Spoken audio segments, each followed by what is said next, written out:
Frères et sœurs, shalom. Shalom à vous tous qui nous suivez à travers la radio ou à travers les réseaux sociaux. Shalom. C'est l'heure de notre émission Jamais sans la Vierge Marie. Jamais sans la Vierge Marie, c'est l'émission qui nous rassemble autour de notre mère, la Vierge Marie.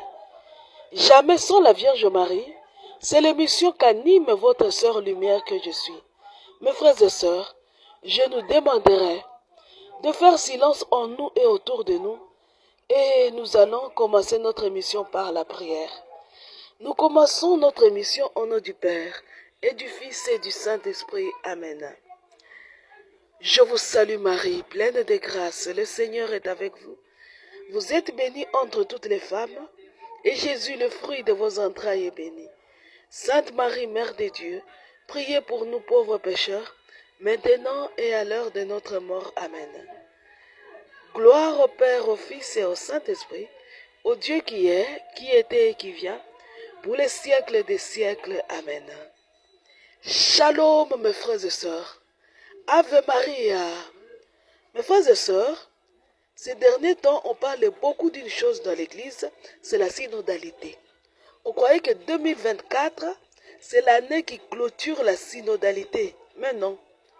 2024, le pape François, permettez-moi de l'appeler pape François, il a dit qu'il n'a pas clôturé, mais qu'on continue. Nous entrons dans une phase pratique. On continue. C'est quoi la synodalité? Comment on est arrivé à ce niveau-là? Pour le savoir, nous allons remonter le temps, mes frères et sœurs. Nous allons apprendre ce qui s'est passé dans l'Église depuis longtemps pour comprendre maintenant ce qui se passe aujourd'hui. Nous allons étudier ensemble l'histoire de l'Église.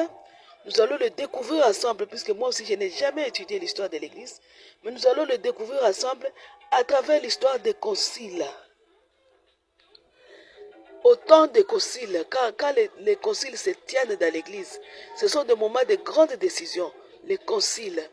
Et nous allons voir les conciles, dans les conciles, au moment des conciles, qu'est-ce qui a déjà été décidé dans l'Église et qu'est-ce qui est en train de changer. Puisque quand on a dit les choses changent, les gens ne comprennent pas. Alors, cette fois-ci, nous allons apprendre avec nous allons prendre ensemble comment les choses sont en train ont évolué depuis la nuit des temps, pas depuis la nuit des temps, depuis le temps des apôtres jusqu'à aujourd'hui. Alors vous verrez la différence, vous verrez mieux, vous comprendrez mieux. Parce que si aujourd'hui on parle directement de la synodalité, j'ai l'impression, avec les questions qu'on pose, j'ai l'impression qu'on ne comprend pas bien, on ne comprend pas. Oh, alors je vais vous dire une première chose directement. Je n'ai jamais fait de théologie, alors jamais. La théologie, je ne la connais pas, je ne la connais pas. Je n'ai jamais fait de philosophie, de grandes philosophies, non. Mais dans nos écoles au Congo, on nous apprend un peu de philosophie, un peu, aux humanités. Et c'est cette philosophie que moi je connais. À part cela, et je l'ai déjà oublié parce que c'est aux humanités et je ne vois pas. On apprend et puis on apprend pour les points. Et la philosophie, on ne l'applique pas. En tout cas, on ne l'applique pas. Peut-être vous, en tout cas, moi, je ne l'applique pas. Je l'apprenais pour les points. Du coup, je l'ai déjà oublié. Bon, je me rappelle de fois certaines choses. Et puis, c'est tout. C'est ça. Mais l'appliquer, non. Donc, je ne suis pas théologienne. Nous allons parler en tant que chrétiens. Puisque ce qui se passe dans l'Église, cela est à partir à la fois au clerc comme au laïc. Nous sommes des laïcs. Nous allons parler en tant que laïcs qui n'ont jamais fait de théologie. Les théologiens, ceux qui veulent des réflexions théologiques, comment on appelle ça, je ne sais pas, vous allez les chercher là où il y a les théologiens. Nous allons parler, nous allons comprendre, puisque les documents qu'on met à notre disposition, nous devons les comprendre, puis ça nous concerne parce que c'est notre Église. Ce n'est pas l'Église des clercs, ce n'est pas l'Église des laïcs, c'est l'Église de tout le monde. Alors nous devons tous apprendre et nous allons tous apprendre et découvrir à travers l'histoire des conciles. Alors c'est quoi les conciles? Moi je ne veux pas vous donner des définitions théologales, je ne sais pas. Non, je vous donne une définition simple. Les conciles, c'est le rassemblement des évêques. Point. Les évêques qui sont réunis ensemble, ils peuvent être réunis ensemble avec quelques chrétiens ordinaires, mais des chrétiens sages, des vieux, ils se réunissent en concile pour prendre des grandes décisions dans l'Église. Quand il y a un moment fort, un temps fort que l'Église est en train de traverser, les évêques du monde entier se réunissent avec des grands laïcs, les évêques, les prêtres, avec des laïcs qui ont une connaissance approfondie des mystères de l'Église et des mystères de la foi. Ils étudient ensemble ce qui se passe pour prendre de grandes décisions, décider s'il y a les erreurs, savoir qui a tort et qui a raison. Surtout en matière de la doctrine de l'Église. Hein? En matière de la doctrine de l'Église, on se réunit, les évêques se réunissent en concile pour décider. Il y a beaucoup de conciles dans l'Église, plus de 20 dans l'Église. Et nous allons les étudier un à un. Alors pour aller vite, parce que nous sommes en de courir après le temps, je vais faire l'effort de publier chaque fois 2 ou 3 audios par semaine. 2 ou 3 audios par semaine. Notre frère qui nous aide avec la publication sur la radio, à la radio, lui là, nous allons prier pour lui pour que le Seigneur l'aide. Il aura beaucoup d'émissions, lui-même choisira à chaque fois. Et à chaque fois, il saura comment faire pour publier ses émissions selon ses horaires. Mais nous, dans les groupes, on n'a pas de problème. Donc, et puis, si vous ratez, puisqu'on peut manquer des données, on peut manquer du temps aussi. Si vous ratez, vous allez sur YouTube, sur la chaîne Jamais sans la Vierge Marie, la chaîne qui s'appelait jadis Consacrez-vous au cœur immaculé de Marie. Et vous allez sur YouTube, vous allez trouver ça là-bas. C'est ça. Mais je fais l'effort de faire 2 ou 3 fois par semaine pour aller vite parce qu'il y a beaucoup de consultes, il y a beaucoup de documents que nous allons consulter pour mieux comprendre. Ces documents-là, à chaque fois que je pourrai les avoir à PDF, je vous les donnerai. Si je ne peux pas les avoir à PDF, je vous donnerai le site où je les ai trouvés. Parce que je ne les ai pas. Vraiment, je ne les ai pas. Ce sont des documents que beaucoup de gens étudient, mais moi, je ne les étudie pas. Moi, j'ai beaucoup lu autre chose, mais j'ai fait beaucoup de moments de méditation. J'ai lisé beaucoup le livre bleu, les révélations. Ça, c'est moi. La Bible et les révélations. Les histoires des conciles, j'ai lu très peu. Seulement avec l'histoire de la synodalité, ça me bouleverse et je me suis dit, nous devons, pour comprendre, nous allons remonter la pente. Merci pour cette compréhension. Merci beaucoup. Aujourd'hui, nous allons commencer par le premier concile, le tout premier concile. Il s'était passé où nous allons les découvrir. Nous allons prendre nos Bibles, mes frères et sœurs. Nous allons prendre nos Bibles. Nous allons dans les Actes des Apôtres. Alors, les Actes des Apôtres, nous allons prendre le chapitre 15. Le chapitre 15, nous lisons ensemble. Nous n'allons pas tout lire parce que ça prend le chapitre 15 tout entier. Donc, là où si nous lisons tout, gloire à Dieu. Si nous ne lisons pas tout, alors vous allez continuer à la maison. Nous lisons. Cependant, certaines gens descendus de Judée enseignaient aux frères: si vous ne vous faites pas circoncire suivant l'usage qui vient de Moïse, vous ne pouvez être sauvés. Après bien de l'agitation et une discussion assez vive engagée par eux, par Paul et Barnabé, il fut décidé que Paul, Barnabé et quelques autres de leurs monteraient à Jérusalem auprès des apôtres et des anciens pour traiter de ce litige. Donc vous voyez qu'il y a un problème. L'église vient de naître, Jésus vient de monter au ciel, il y a eu la Pentecôte, et l'église s'est propagée avec le martyr, le sang des martyrs. L'église s'est répandue dans plusieurs parties du monde. Et il y a les païens qui, avant les apôtres n'étaient que juifs. Jésus, il avait dit, je suis venu pour les enfants d'Israël, vous vous rappelez? Il n'y avait que les juifs. Seulement après la résurrection, Jésus avait dit, allez dans le monde entier, faites des disciples, non, baptisez-les au nom du Père, du Fils et de l'Esprit Saint. Jésus avait dit ça, allez dans le monde entier. Donc Jésus lui-même n'était pas dit chez les païens, il a envoyé ses disciples. Il dit, allez. Donc les disciples étaient partis en mission. Ils partent en mission et ils rencontrent maintenant des difficultés. Parce qu'il y a choc. Et ils ont la culture juive avec leur religion et leur loi. Ils se retrouvent avec les païens qui ont leur culture et leur religion et leur loi aussi. Mais ils convertissent les païens à l'église chrétienne, donc pas au judaïsme, mais à l'église chrétienne, à la doctrine du Christ. Ils convertissent les païens. Maintenant, ils doivent vivre ensemble. Les juifs et les païens doivent vivre ensemble, dans une même église. Mais les juifs, eux, savent qu'il faut passer par la circoncision pour faire partie du peuple élu de Dieu. Et les juifs savent que Jésus était juif. Alors ils disent aux païens, non, si vous voulez être sauvés, c'est une question de salut de l'âme, on doit vous circoncire. Et Paul et les autres, donc, dans la communauté là, il y avait beaucoup de discussions. Ils disent, après l'agitation, et une discussion assez vive, engagée par eux, engagée avec eux par Paul et Barnabé. Donc, ils ont beaucoup discuté. Ils ont dit non, pour trancher, nous allons remonter jusqu'à Jérusalem, aller voir Pierre et les autres pour qu'ils décident. Nous continuons. Eux donc, après avoir été escortés par l'Église, traversèrent la Phénicie et la Samarie, racontant la conversion des païens. Ils causaient une grande joie à tous les frères. Arrivés à Jérusalem, ils furent accueillis par l'Église, les apôtres et les anciens, et ils rapportèrent tout ce que Dieu avait fait avec eux. Voilà.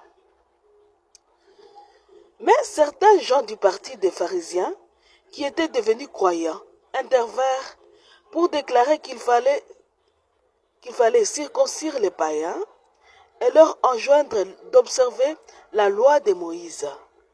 Alors les apôtres et les anciens se réunirent pour examiner cette question. Après une longue discussion, Pierre se leva et dit, donc c'est ça le concile. Nous revenons au verset 5 et 6. Écoutez. Mais certains gens du parti des pharisiens, qui étaient devenus croyants, intervinrent pour déclarer qu'il fallait circoncire les païens et leur enjoindre d'observer la loi de Moïse. Alors les apôtres et les anciens se réunirent pour examiner cette question. Donc il y a une question importante. Qu'est-ce qu'il faut faire? Appliquer la circoncision ou pas? Il y a déjà le baptême que Jésus a recommandé, baptisez-les. Jésus n'avait pas dit faites-les passer par la circoncision, non. Il a dit faites-les passer par le baptême. Et la question est très importante. Là, il faut trancher pour que la paix revienne, dans la communauté, mais l'harmonie aussi et l'attente. Hein, pour qu'on se mette d'accord sur un même point. Alors on dit ceci. Les apôtres et les anciens se réunirent pour examiner cette question. Après une longue discussion, Pierre se leva et dit, Pierre, c'est l'équivalent du pape aujourd'hui. Il était le chef des apôtres, celui à qui le Seigneur avait légué l'église. Et donc il lui a dit, tu es Pierre, sur cette pierre je bâtirai l'église. Bon, je ne sais pas dit le mot léguer l'église, c'est l'église, non pas, il ne lui a pas légué l'église, mais c'est à lui que le Seigneur avait confié la responsabilité de réunir et d'affermir ses frères. C'est de paître le troupeau du peuple de Dieu, donc le troupeau saint de Dieu. C'est à Pierre que le Seigneur avait donné cette responsabilité-là. Donc Pierre, il se lève, il donne son témoignage, il dit, frères, vous le savez, dès le premier jour, Dieu m'a choisi parmi vous pour que les païens entendent de ma bouche la parole de la bonne nouvelle et embrassent la foi. Et Dieu qui connaît les cœurs a témoigné à leur faveur en leur donnant l'Esprit Saint tout comme à nous. Et il n'a fait aucune distinction entre eux et nous, puisqu'il a purifié leur cœur par la foi. Pourquoi donc maintenant tentez-vous Dieu en voulant imposer aux disciples un joug que ni nos pères, ni nous-mêmes n'avons eu la force de porter? D'ailleurs, c'est par la grâce du Seigneur Jésus que nous croyons être sauvés, exactement comme eux. Alors toute l'assemblée fit silence. On écoutait Barnabé et Paul exposer tout ce que Dieu avait accompli par eux, des signes et prodiges parmi les païens. Quand ils eurent cessé de parler, Jacques prit la parole et dit, « Frères, écoutez-moi. Siméon a exposé comment, dès le début, Dieu a pris soin de tirer d'entre les païens un peuple réservé à son nom. Ce qui concorde avec les paroles des prophètes, puisqu'il est écrit, « Après cela, je reviendrai, et je relèverai la tente de David qui était tombée. Je relèverai ses ruines, je la redresserai, afin que le reste des hommes cherchent le Seigneur, ainsi que toutes les nations qui ont été consacrées à mon nom. Dit le Seigneur qui fait connaître ces choses depuis des siècles. C'est pourquoi je juge moi qu'il ne faut pas tracasser ceux des païens qui se convertissent à Dieu, qu'on leur demande seulement de s'abstenir de ce qui a été souillé par les idoles, des unions illégitimes, des chairs étouffées et du sang. Car depuis les temps anciens, Moïse, dans chaque ville,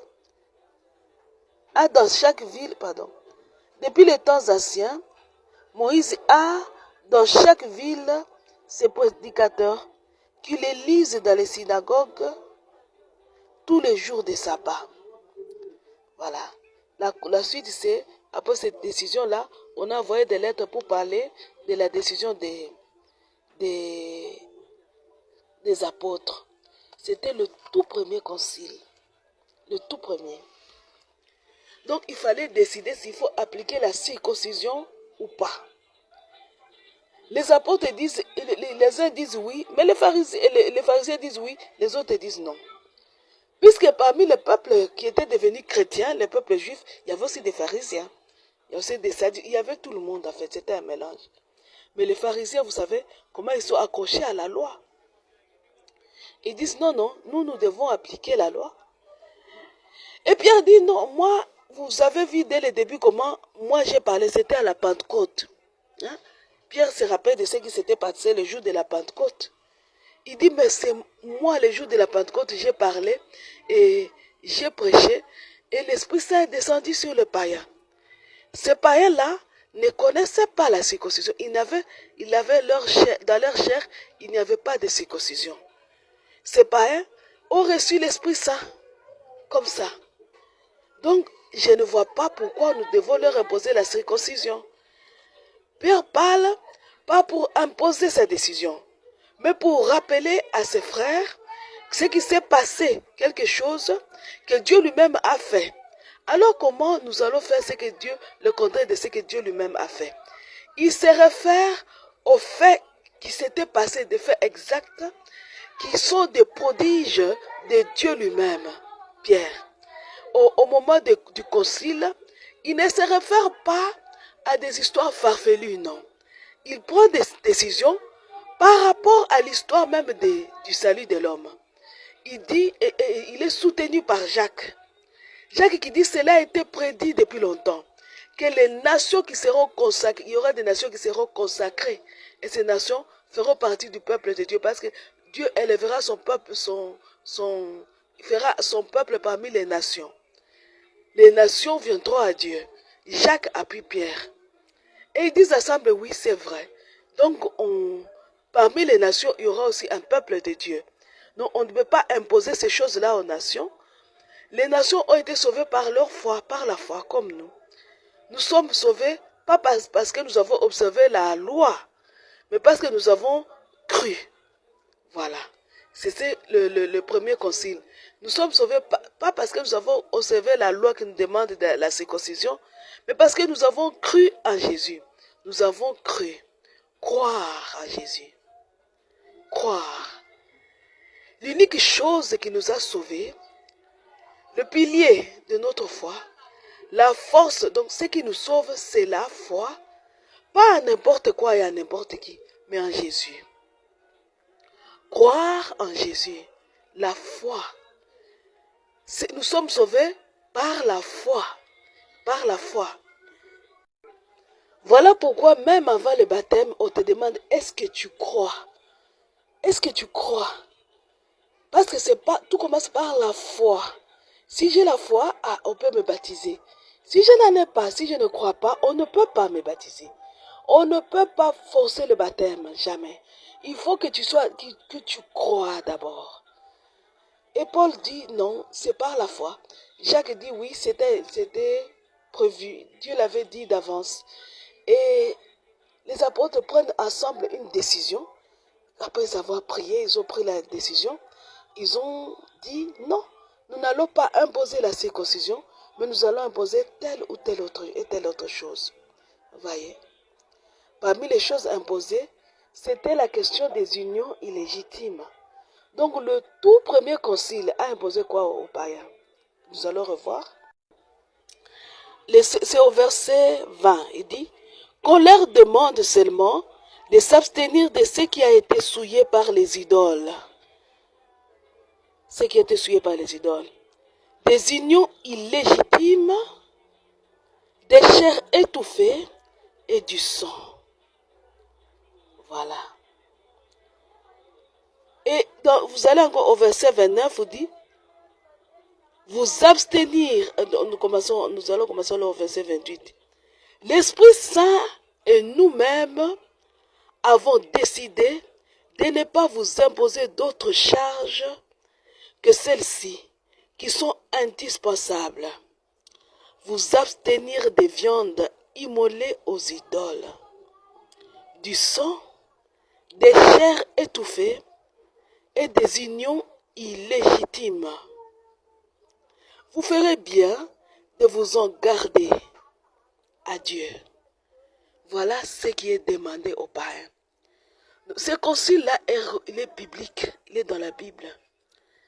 Voilà ce qui est demandé aux païens. Nous abstenir de tout ce qui a été souillé par les idoles. Et la Vierge aujourd'hui, dans les livres bleus, nous donne la liste des idoles. La liste des idoles. Et on nous dit de nous abstenir de ce qui a été souillé par les idoles. La Vierge nous donne la liste des idoles. Où alors nous allons jeter un coup d'œil dans les livres bleus. Avant même de jeter un coup d'œil dans les livres bleus, je vais vous demander de nous rappeler ceci, nous qui venons des nations. Nous savons que dans nos coutumes, il y a des repas qu'on dit ça, on fait ça pour tel rituel. On consacre pour tel rituel, on coupe la tête de je ne sais pas quel animal et après on doit manger cet animal-là. Nous chrétiens, non, on ne mange pas ces choses-là. Si vous savez que tel animal a été utilisé pour tel sacrifice, ne mangez pas cette viande-là. Shalom mes frères et sœurs. Ave Maria. Mes frères et sœurs, je vais vous dire une chose. Une chose que j'ai fait moi-même aujourd'hui, je le fais. Moi, je ne connais pas chez moi, je n'ai jamais été dans les villages chez nous, trouver qu'on est en train de faire un rituel et puis on a tué un animal. Je ne l'ai jamais vu. Mais grandissant avec mes frères et sœurs hors du village, là où j'ai grandi dans une cité, aujourd'hui une ville, je voyais ce qui se passait chez les musulmans.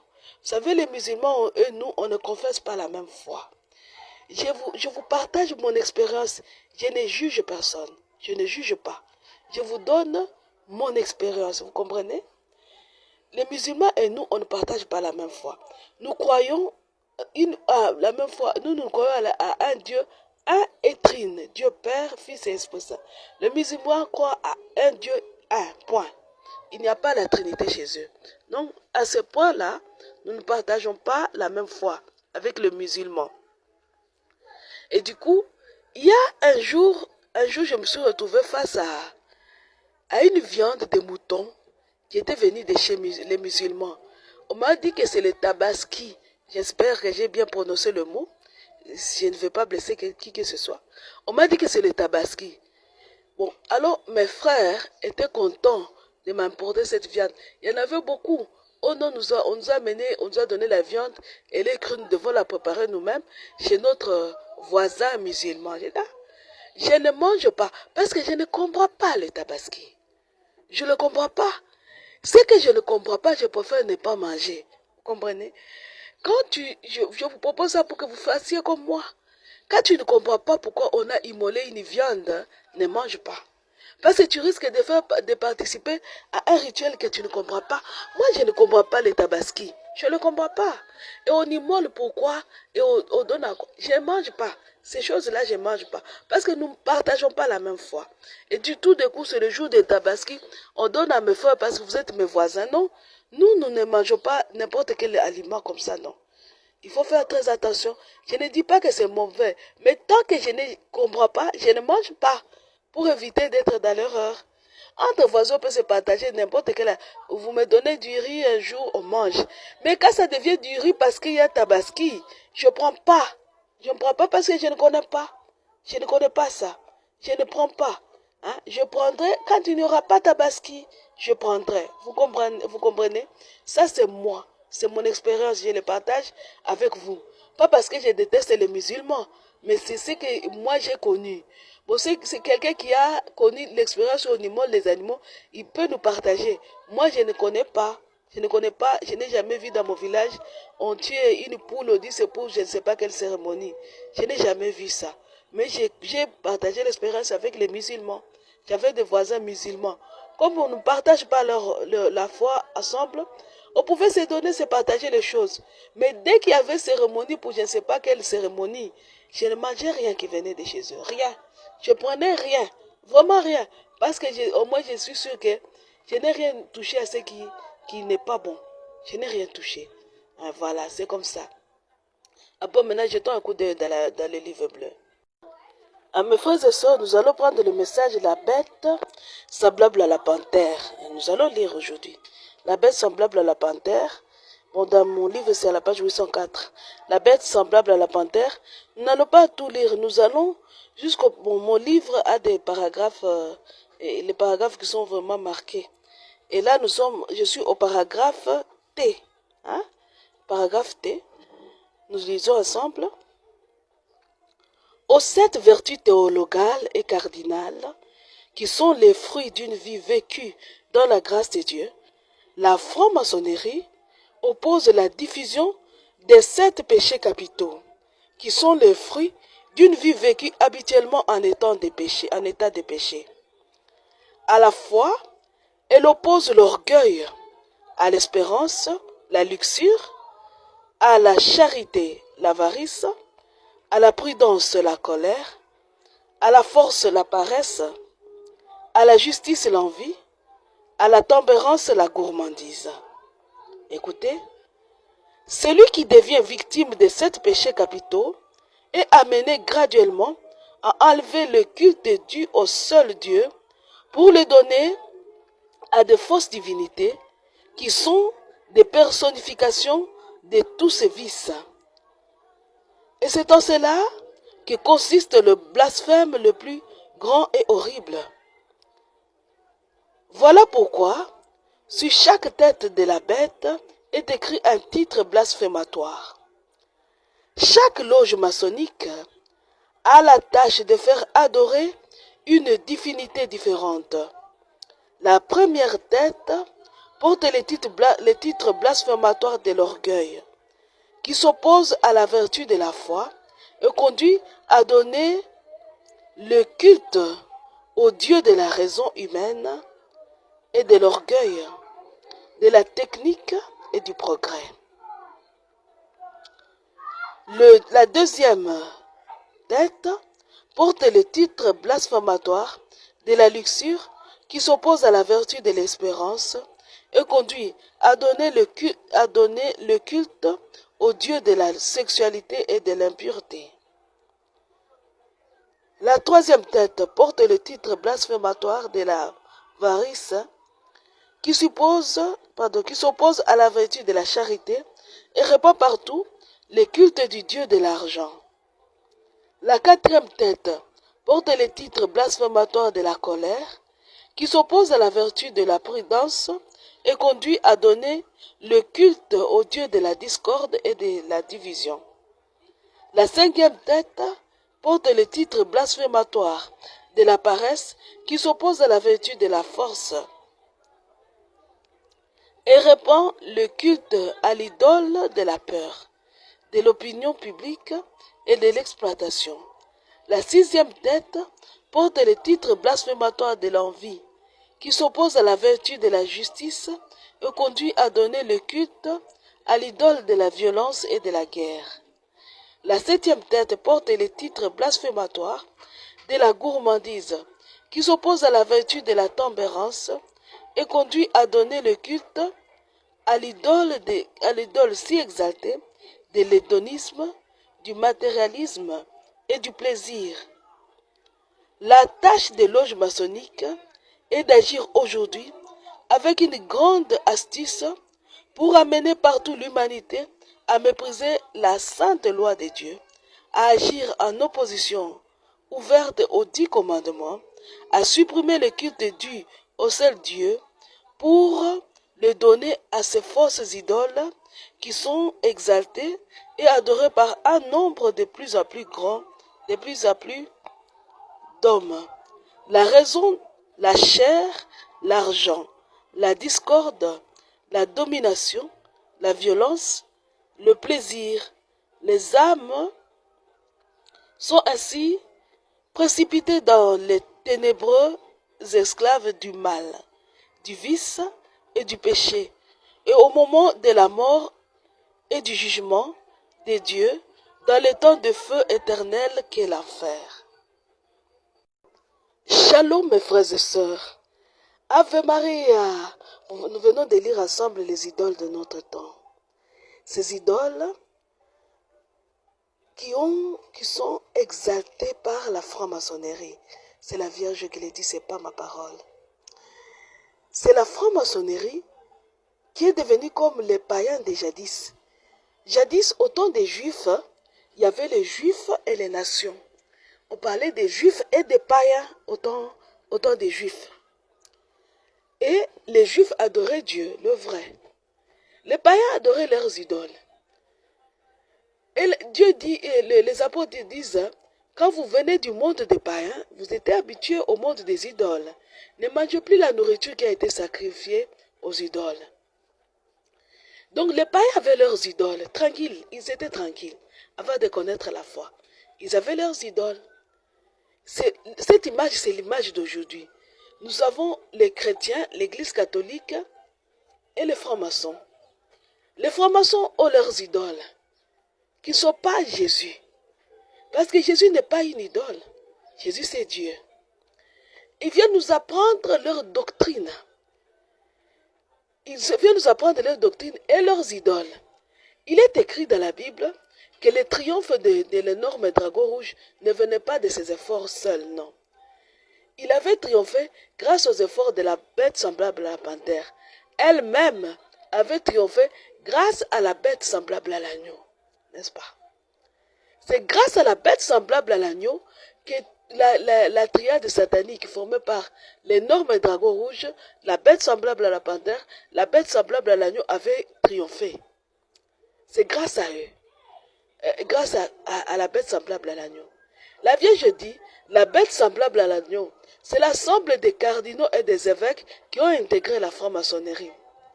Du coup, le monde d'aujourd'hui, tous les maux, toutes les mauvaises choses que nous voyons aujourd'hui, tout ce qui nous les impose, triompheront grâce à nos frères et sœurs qui sont tombés, qui sont devenus francs-maçons, mais qui sont restés dans l'église. C'est l'église, entre guillemets, qui fera gagner le monde. Shalom, mes frères et sœurs. C'est entre guillemets l'église qui fera gagner le monde. Tout ce à quoi vous vous opposez dans le monde, l'église vous le fera accepter. C'est ça, entre guillemets, ce qu'on nous dit. N'est-ce pas? Et aujourd'hui, on nous dit que depuis le premier concile, les premiers apôtres, quand ils s'étaient réunis, juste après la Pentecôte, donc pas juste après, quelques temps après la Pentecôte, après la mort de Jésus, vraiment, ils avaient dit Ne mangez pas les aliments qui sont souillés, qui viennent des mondes des idoles. Ne les mangez pas. Les aliments on a déjà sacrifiés aux idoles, ne mangez pas. Quels sont les aliments que sacrifient les francs-maçons aux idoles? Comment ils nous entraînent à l'idolâtrie? Comment s'abstenir des choses que nous... Puisque les idolâtres, aujourd'hui, ce que nous pouvons considérer comme les idolâtres, parmi eux se trouvent les francs-maçons. C'est la mise à garde que la Vierge Marie vient nous dire. Les francs-maçons dans le monde, comme c'est dans l'Église, travaillent main dans la main pour notre chute et notre perte. Vous savez, il y a une chose que je vais vous dire très clairement, que je ne vais pas. Regardez je ne vais pas y retourner parce que tout aller chercher, aller lire, ça prend aussi du temps et ça fatigue. Allez voir dans la demande de pardon du pape François. Allez jeter un coup d'œil là-bas. Il dit ceci. L'Église est tombée parce qu'elle n'a pas voulu rester pauvre parmi les pauvres. Attends, je vais vous la relire. Il faut que je la retrouve. Mes frères et sœurs, nous allons lire la demande du pardon, la demande du pardon du Vatican. On en avait parlé ici dans l'émission. On va lire la demande de l'archevêque de Rabat au Maroc, le cardinal Cristobal Lopez Romero. J'espère que j'ai bien lu. Hein? Il est archevêque de Rabat. Il dit ceci. Je demande pardon au nom de toute l'Église, ayant honte d'avoir détourné la tête devant le sacrement des pauvres, préférant nous parer et parer l'autel des préciosités coupables qui enlèvent le pain aux affamés. Je demande pardon en ayant honte pour l'inertie qui nous empêche d'accepter l'appel à être une église pauvre des pauvres. Écoutez, je demande pardon. Et la première partie aussi, elle est intéressante. Mais je préfère vouloir insister sur celle deuxième. Je demande pardon en ayant honte pour l'inertie qui nous empêche d'accepter l'appel à être l'église, une église pauvre, des pauvres, qui nous fait céder à la séduction du pouvoir et à la flatterie des premières places et des titres vaniteux. Vous comprenez? Donc si nous sommes tombés, c'est parce que nous avons refusé d'être l'église pauvre des pauvres. Une église pauvre des pauvres. Une église qui est pauvre, qui appartient aux pauvres. On peut encore dire une église qui est pauvre parmi les pauvres. C'est ça notre appel, mes frères et sœurs. Shalom, mes frères et sœurs. Cette phrase rejoint la phrase de notre mère, la Vierge Marie. Dans le message, la bête semblable à l'agneau, quand il dit, la bête semblable à l'agneau, le faux prophète, est celui qui comble de bien les affamés d'argent. Si je me trompe de message, mais au moins cette phrase est exacte. Il est celui qui comble de bien les affamés d'argent. Et le pape François demande pardon à travers le cardinal du Maroc. Il dit, si nous sommes arrivés à ça, nous avons désiré le pouvoir, les premières places, nous avons refusé d'être une église pauvre des pauvres. C'est-à-dire que nous avons avalé quelque chose qui n'est pas nôtre. Nous avons mangé une viande des idoles, un repas sacrificiel. Le repas sacrificiel que nous avons mangé, qui a conduit l'Église aujourd'hui à ne pas à se passer des sacrements, à être ce qu'elle est, une partie de ce qu'elle est, c'est que nous avons mangé quelque chose, nous avons avalé une viande que nous ne devrions pas avaler. Et cette viande-là, c'est l'argent, puisqu'il a dit, nous avons refusé d'être pauvres des pauvres, l'argent. Le premier idole, un des idoles que la Vierge Marie nous a parlé, dont la Vierge nous a parlé. Nous avons voulu les premières places, nous avons voulu. Les idoles là, nous n'avons pas seulement mangé la viande, nous. Dans l'église aujourd'hui, donc Il n'y a pas que les évêques. Donc, il y a les cardinaux, les évêques, les prêtres, même des laïcs, qui forment la franc-maçonnerie de l'Église, qui ont sali l'Église, qui font qu'aujourd'hui l'Église n'est plus constituée seulement de ceux-là qui essaient de ne pas, de se maintenir dans la grâce, non. L'Église est constituée à la fois de ceux qui sont idolâtres et de ceux qui ne le sont pas. Nous nous retrouvons mélangés. Ce mélange n'est pas bon pour nous. Ce mélange nous étouffe. Un fruit pourri finit par pourrir tous les fruits du panier. C'est comme ça. Ce mélange nous étouffe. Et donc, nous, on n'est pas seulement parti manger la viande. On est parti, on a goûté à la nourriture des francs-maçons. On est devenu francs-maçons. On n'a pas seulement goûté à la nourriture des idoles. On est devenu idolâtre. Voilà, ceci n'est pas seulement pour les catholiques, pour toute la chrétienté, jusqu'à ce que dans la chrétienté, même dans les églises protestantes, on commence à bénir les unions illégitimes, alors qu'on avait dit, préservez-vous des unions illégitimes. Nous sommes les païens, nous sommes les païens qui avaient rejoint les juifs. On dit, préservez-vous des unions illégitimes. Nous sommes allés jusqu'à bénir les unions illégitimes, les bénir. Voilà ce que nous sommes devenus. Donc, infidèles, même au premier concile, nous sommes infidèles. Au premier concile, là, nous sommes déjà infidèles, nous. Infidèles. Nous, les nations, là, je ne sais pas. Donc, nous ne sommes plus dignes de faire partie de la religion chrétienne. Donc, les chrétiens, là, ce n'est plus nous. Parce qu'on a fait même ce que le peu qu'on nous a demandé. Regardez toute la loi et les prescriptions juives. Les apôtres eux-mêmes disent que on n'arrivait pas à la porter. C'est ce que Pierre dit. C'est que nous n'avons pas pu les porter. On ne peut pas les imposer aux païens. C'est ce que Pierre dit. C'est que nous n'avons pas pu porter. Nous et nos pères, nous n'avons pas pu porter. On ne peut pas l'imposer aux païens. Nous allons imposer seulement le juste nécessaire. Le juste nécessaire, première chose, ne mangez pas les nourritures qui sont sacrifiées aux idoles. Et nous avons pactisé avec eux. Nous avons sympathisé. Et on est de nous parler d'une église de tous et de tous. C'est ça là, nous arriverons à la synodalité. Et de tous et de tous. Nous parlons aujourd'hui de l'inclusion. L'inclusion de quoi? Parce que l'ennemi est déjà dedans. Donc, on a déjà mis les idoles dans l'église. On mange plus seulement leur nourriture. On les adore. Les idoles, on les a liés avec la Vierge Marie. On se prosterne devant eux. On travaille durement même pour étouffer le Christ et son évangile, étouffer son église, transformer l'église, créer l'église à notre image, à nous le païen. Et vous comprenez ça? Nous voulons créer une église à l'image à nous le païen, où nous aurons nos idoles chéries avec nous. Nous les chérissons, ces idoles. Nous les aimons. On ne veut pas s'en débarrasser. On a compris que leur viande est délicieuse. Ah bon, la viande, comme les parents, les Ève et Adam, ce qu'on nous avait interdit est bon à manger. Donc, nous avons compris que la viande qu'on nous a dit, n'allez pas manger là-bas chez les païens. Nous avons dit non, mais nous avons goûté et c'est délicieux.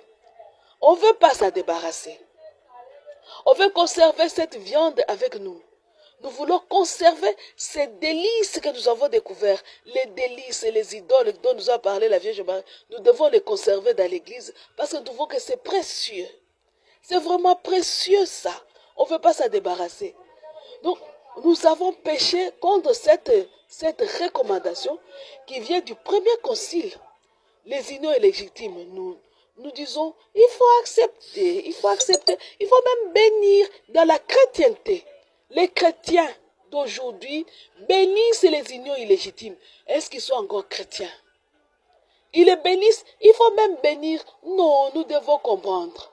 Nous comprendre quoi? Et c'est dans la chrétienté qu'on dit que nous, regardez, nous sommes descendants. Et parmi les bêtes, il y en a qui sont homosexuels. Est-ce que nous sommes des bêtes, nous les humains? Est-ce que nous sommes des bêtes? Parmi nous, ce sont des mammifères. Ce sont des bêtes, nous sommes tous des descendants. Qu'est-ce que nous sommes devenus, nous? Qu'est-ce que nous sommes devenus? Le peu qu'on nous avait donné, on ne respecte pas. On ne respecte pas. Nous sommes devenus pires que... Donc, 2 fois pire que même le premier franc-maçon. Jusqu'à refuser. Vous savez, je vous ai déjà donné ce témoignage. Une maman qui était dans son monde-là, une maman de 5 enfants qui était dans ce monde-là, à force de venir me rendre visite, elle a compris que non, les réalités que nous vivons, c'est vrai que nous tous nous sommes dans la pauvreté, mais en tout cas, moi j'ai vu mieux, je supporte mieux qu'elle. Elle demande mon secret, je lui donne mon secret c'est la foi. Je m'appuie sur Dieu, je compte pas sur moi, je compte sur la divine providence. Quand je suis un enfant de Dieu, il va prendre charge de moi, il va me prendre en charge parce que je suis son enfant. Et, et elle comprend qu'en tout cas, s'il y a une différence entre elle et moi, bon, elle commence à emboîter mes pas. Elle me dit, bon, j'avais été baptisée longtemps, j'avais été baptisée, mais je suis allée dans plusieurs églises. J'ai même été musulmane, je suis revenue aux églises de réveil. Aujourd'hui, bon, grâce à toi, je reviens à l'église catholique. Je voudrais que mes enfants soient baptisés. Je lui dis, va à la paroisse, va inscrire les enfants au baptême. Shalom, mes frères et sœurs. Je vous parle d'une dame qui est veuve militaire.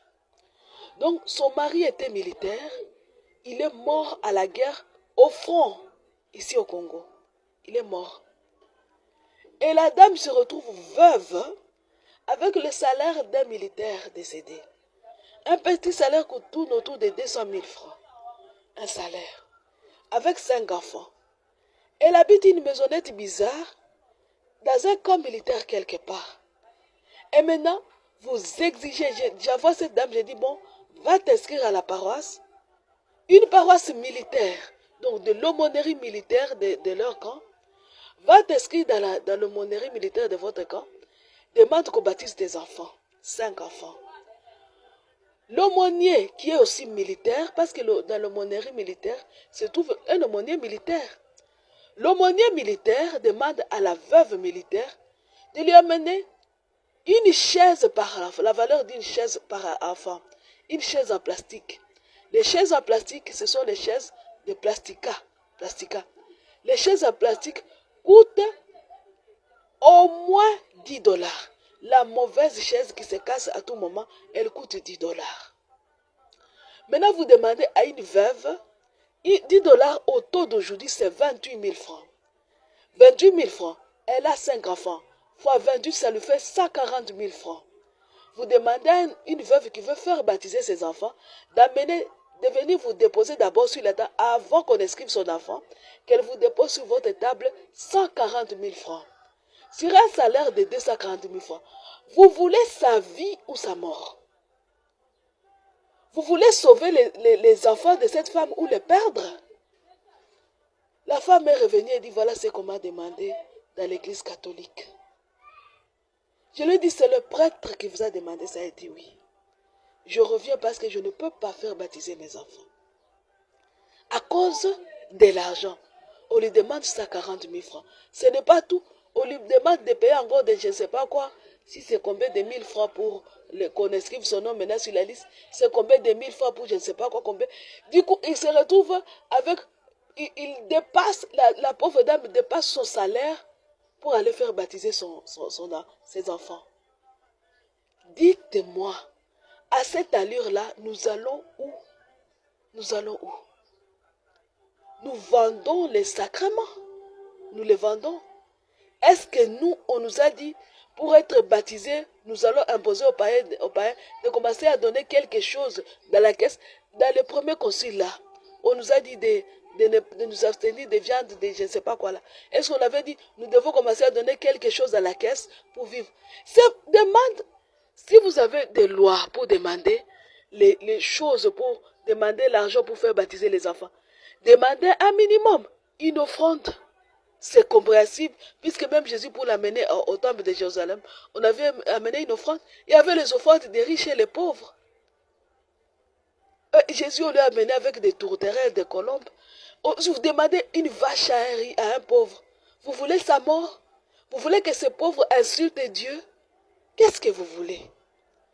On a oublié d'être l'église des pauvres. Nous sommes un assemblée des pauvres. L'église des pauvres.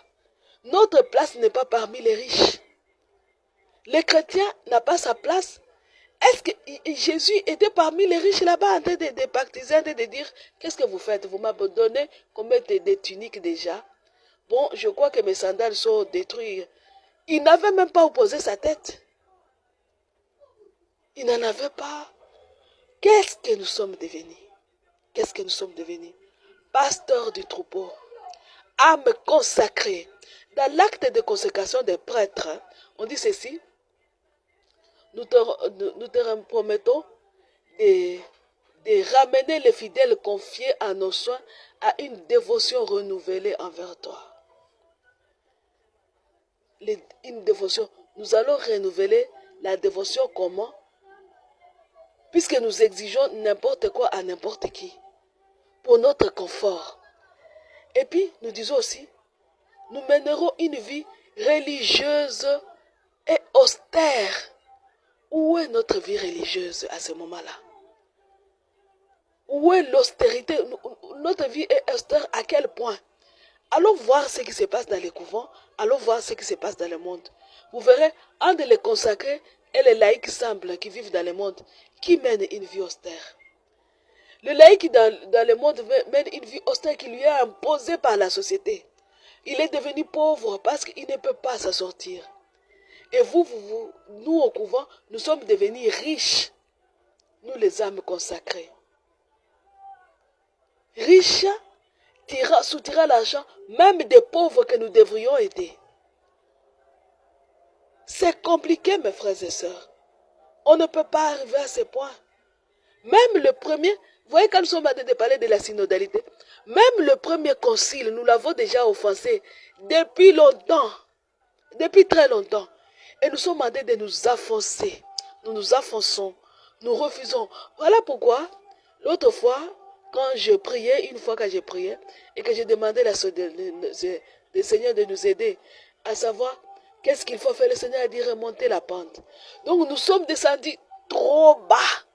Trop bas. Même le premier concile, on l'a raté. Nous sommes à côté. Les chrétiens, regardez les chrétiens, les pasteurs d'aujourd'hui. Vestés, cravatés. Là, je sors maintenant de l'église catholique où je parlais des sacrements. Vestés, cravatés. Il y a même dans les églises de réveil ce qu'on appelle la consultation prophétique. J'ai une maman qui m'a parlé de ça. La consultation prophétique. J'ai une autre maman qui m'a parlé des églises. Et ça, ce n'est pas une maman. J'ai entendu à la radio un pasteur aussi qui prêchait en disant, viens avec $50, $100. Quand tu demandes $50, $100, tu demandes ça à qui? Dans le Congo, ici où nous sommes en train de souffrir, on paye les fonctionnaires de l'État. La majorité des fonctionnaires de l'État sont payés en francs congolais. J'ai dit la majorité parce que même les députés, les ministres sont des fonctionnaires de l'État, sont payés en dollars. Mais les pauvres, la majorité des pauvres là, on est payé en francs. Je vous rappelle ceci, mes frères et sœurs, Shalom, Ave Maria. Le fonctionnaire de l'État congolais est payé 116 000 francs au budget annexe. Le mal payé. Il est payé 116 000 francs au budget annexe. 116 000 francs, c'est autour de $40, mes frères et sœurs. Vous demandez $50 pour bénir un fonctionnaire de l'État qui est payé $40 au budget annexe. Vous voulez sa vie ou sa mort, cher pasteur? Vous demandez 5 chaises à un fonctionnaire. Imaginez un papa de 5 enfants qui vient demander le sacrement dans l'église catholique. Vous demandez 5 chaises. Donc, plus que son salaire, à un fonctionnaire de l'État qui veut faire baptiser ses enfants. Vous êtes chrétien? Vous êtes encore chrétien? Non. Nous sommes devenus plus païens que les païens de jadis. Plus idolâtres que les idolâtres de jadis. Voilà ce que nous sommes devenus aujourd'hui. Et nous devons avoir honte. Nous devons remonter la pente. Accepter que nous sommes pauvres. Nous devons enlever nos vestes. L'autre fois, j'ai vu un prêtre qui prêchait sur YouTube. Il fallait voir monsieur stylé. Pantalon bien enfilé, bien droit, bien repassé. Chaussures de je ne sais pas quelle marque.